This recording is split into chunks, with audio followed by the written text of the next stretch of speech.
Et bienvenue pour la correction des exercices du jeudi 30 avril, puisqu'aujourd'hui nous sommes donc le vendredi 1er mai. Pour le français, je vais les faire avec vous. Pour les maths, je les ai déjà fait, je vais vous l'expliquer. Mais pour le français, je me suis dit que c'est peut-être bien que vous voyez toutes les questions que je me pose. Je vais me les poser à voix haute. Comme ça, vous verrez peut-être mieux les questions qu'il faut se poser. Qu'est-ce que je voulais dire? Je m'excuse déjà, je ne vais pas souligner à la règle parce que je vais devoir tenir mon téléphone à la main et souligner à la règle. Donc j'ai préparé mes stylos rouges, enfin bref, j'ai tout ce qu'il faut. Et c'est parti. À tout de suite. Alors, parce que j'ai encore vu qu'il y avait beaucoup d'erreurs. Le périmètre d'une figure représente la longueur du contour de cette figure. Ok. On parle de quoi? On parle du périmètre d'une figure, hein. C'est pas n'importe quel périmètre, c'est bien le périmètre d'une figure. Donc tout ça, ça va ensemble. Ça complète le nom, hein. Ça s'appelle d'ailleurs un complément du nom. Ça complète périmètre. Donc voilà votre sujet, hein. C'est bien le périmètre d'une figure qui représente. Donc vous voyez, je dis c'est tatatat, qui tatatat. Donc ici, on a notre sujet. Donc encore une fois, je suis désolé, il faut utiliser une règle, mais là, je tiens le téléphone. Donc voilà, sujet. Donc c'est le périmètre qui représente. Donc la réponse à qu'est-ce qui fait le périmètre, c'est il représente. Donc voici votre verbe. Donc, il faut savoir que représente, c'est un verbe d'état. C'est-à-dire que il va permettre de décrire, hein, le périmètre d'une figure égale la longueur du contour de la figure. Donc ça va ensemble. Donc c'est un attribut du sujet. Vous voyez comment j'ai fait? J'ai repéré le verbe, j'ai dit ah mais représente ça entraîne une description, il représente quoi? Donc ça c'est comme un COD, sauf que c'est pas un COD puisque ça décrit le sujet. Donc tout ça c'est en noir quand même, mais ça s'appelle un attribut du sujet. Voilà. Et pourquoi ça va tout ensemble? Parce que je peux rien déplacer au début. Par exemple, regardez, ça, de cette figure, si je le mets au début, ça ne veut plus rien dire. De cette figure, le périmètre d'une figure représente... bon, voilà, ça ne veut rien dire. Donc là, ça va bien tout ensemble. Voilà, donc là, attribut du sujet. Attribut du sujet. Ensuite, la deuxième phrase. Voilà. Avec ce livre, tu trouveras des explications qui t'aideront. Ok.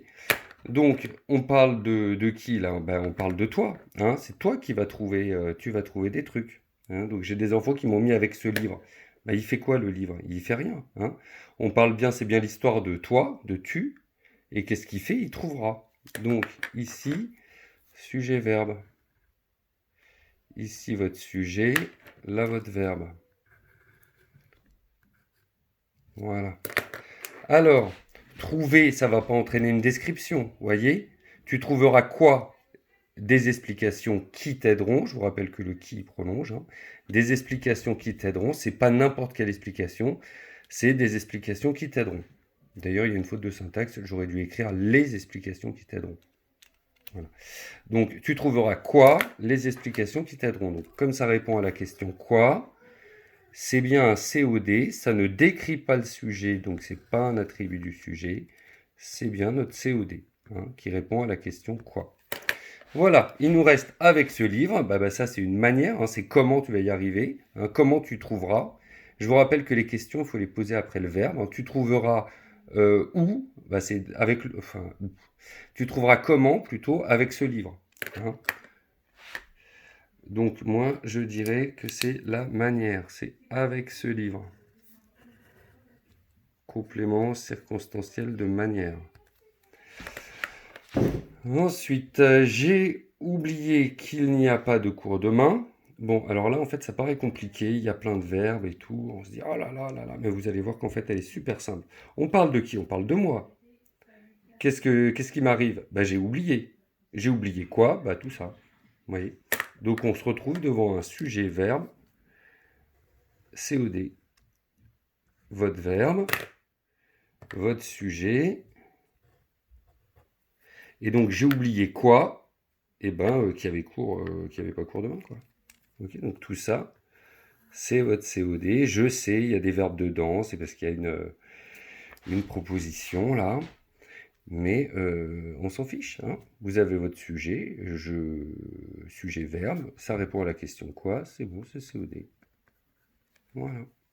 Après, à l'intérieur, on peut faire des, on peut faire des analyses. On peut dire que il y a le sujet, là il y a un verbe, il y a un sujet, pardon, là il y a un verbe. Bon, ok. Mais c'est pas le problème. Là, votre truc principal, c'est ça. Vous avez votre sujet, votre verbe, et puis après, ça répond à la question quoi. Donc c'est pas plus compliqué. Je ferai une vidéo pour la correction. Alors là, il y a peut-être un. Bon alors, je vous le fais dans l'ordre. Parce que moi j'ai vu tout de suite le piège, mais je vous le fais dans l'ordre. Alors, on parle de qui? On parle de moi. Ok. Qu'est-ce qui m'arrive à moi? Ben je ferai. Hein, je ferai une vidéo. Ok. Donc ici, sujet. J'arrête pas de dire ok, pardon. Donc ici et donc aussi. Alors là, votre verbe. Et là, votre sujet. Donc, sujet-verbe. Je ferai quoi? Une vidéo. Je ferai quoi? Une vidéo. Donc là, notre COD. Je vérifie bien que c'est pas la même chose qu'une vidéo. Non, c'est bon. Donc, c'est bien un COD. Et vous voyez, j'ai pas mis pour la correction avec. Pourquoi? Bah parce que je peux le mettre aussi devant. Pour la correction, je ferai une vidéo. Donc là, vous voyez, ça ne va pas avec. Vous voyez? Ici, ça allait avec la longueur du contour de la figure. C'est bien le contour de la figure. Là, c'est pas une vidéo. Je veux dire, la correction, c'est pas la vidéo. Enfin, je sais pas comment vous dire. Si je vais vous le dire autrement, ça, on peut le prendre et le mettre devant. Alors que tout à l'heure, je vous l'ai fait, on pouvait pas. Donc regardez, je vous le mets devant. Pour la correction, je ferai une vidéo. Vous voyez, j'ai pu le séparer. Donc c'est bon. Et alors on va dire quoi? Bah, c'est le complément circonstanciel de cause, je dirais. Non, de conséquence, quoi. C'est pourquoi je le ferai, quoi. Complément circonstanciel de cause. Ensuite, vous la regarderez et vous serez heureux. Alors, donc on parle de qui? Ben, on parle de vous, hein. Donc là, on parle de vous. Qu'est-ce qui vous arrive? On parle de vous. Et là aussi, regardez, on parle de vous ici. Toc. Pardon. Sujet. Voilà, donc vous, qu'est-ce que vous allez faire? Vous allez regarder. Ok. Vous regarderez quoi? Vous regarderez la vidéo. Ah oui, mais c'est pas marqué vidéo. C'est normal, il est là. Vous vous regarderez la vidéo, hein. Donc ça, vous regardez quoi? C'est votre fameux COD qui est placé avant. Qui est placé avant, hein, donc c'est un pronom personnel. Vous la regarderez et vous serez heureux. Alors vous serez, vous reconnaissez le verbe être, j'espère. Et attention, heureux, c'est comme vous, c'est vous qui êtes heureux, hein. Donc ici, vous avez bien un verbe d'état, et donc ici, vous avez votre attribut du sujet. Vous voyez? C'est pas un verbe, vous serez quoi heureux? Non, c'est pas un COD, je veux dire. C'est bien un attribut du sujet. Attribut du sujet. Hein, vous serez heureux, vous et heureux, on parle bien de la même personne, enfin des mêmes personnes, et on a un verbe d'état. Voilà. J'espère que ça vous éclaire un petit peu. Et encore une fois, désolé de ne pas avoir souligné à la règle. Mais avec la caméra que je tenais, je ne pouvais pas. Alors on passe aux maths. Là par contre, j'ai tout écrit. Vous allez voir, c'est très propre. Alors, maths, périmètre et R. Donc, il y avait l'exercice 2 à faire, pardon. Alors, une feuille de papier. Bah, c'est bien en centimètres carrés, hein. Pourquoi? Bah, parce que ici, ça va se mesurer en centimètres, là en centimètres. Donc, vu que c'est l'air qu'on calcule, hein, centimètres multiplié par centimètre, bah, ça fait centimètres carrés. La distance entre deux capitales du monde, bah forcément, c'est des kilomètres, hein, puisque c'est des distances. Là, on n'est pas sur des aires. J'ai mis un A pour R, hein. L'aire d'un stade, ou la surface d'un stade. Bah, les stades, on compte en mètres, on fait des grands pas. Donc, les longueurs, c'est en mètres, donc les aires en mètres carrés. Les hauteurs d'un poteau. Je vous rappelle que les mètres, c'est des grands pas, hein. Donc, à hauteur d'un poteau, bon, bah, On pourrait faire, s'il était posé au sol, on pourrait le traverser en faisant quelques pas, hein, donc c'est en mètres. L'épaisseur d'une pièce de monnaie, donc là c'est très fin, hein, on utilise la plus petite, c'est une épaisseur, donc c'est millimètres, c'est pas millimètre carré. L'aire d'une forêt, alors une forêt ça fait plusieurs kilomètres, hein, donc en longueur, je veux dire en distance, si on veut la traverser. Donc son aire, ça sera en kilomètres carrés. La longueur d'une calculatrice, c'est petit une calculatrice, donc j'ai le centimètre, mais c'est pas minuscule, donc c'est pas le millimètre. Et l'aire d'un carreau de cahier, alors c'est le millimètre carré, hein, parce que c'est petit, alors là regardez, je vous l'ai détaillé. Donc je vous l'ai détaillé, ici donc vous avez un carreau là, hein, ça c'est bien un carreau, donc il fait 8 mm sur 8 mm. Donc 8 x 8, 64 mm carrés. Et je vous ai mis aussi en centimètres, parce qu'on pourrait dire aussi en centimètres, mais vous voyez, ça fait un nombre à virgule. Alors, pourquoi je vous mets ça? Parce que je sais qu'il y a des élèves qui ont oublié. Quand on a une multiplication, là, on voit qu'il y a un chiffre après la virgule. Là, on voit qu'il y a encore un autre chiffre après la virgule, donc ça fait 2. Et donc, le résultat, c'est 2 chiffres après la virgule. Voyez. Voilà, donc 8 x 8, 64. Et comme il y a 2 chiffres après la virgule, vous voyez, en 64, il est comme ça. Centimètres carrés.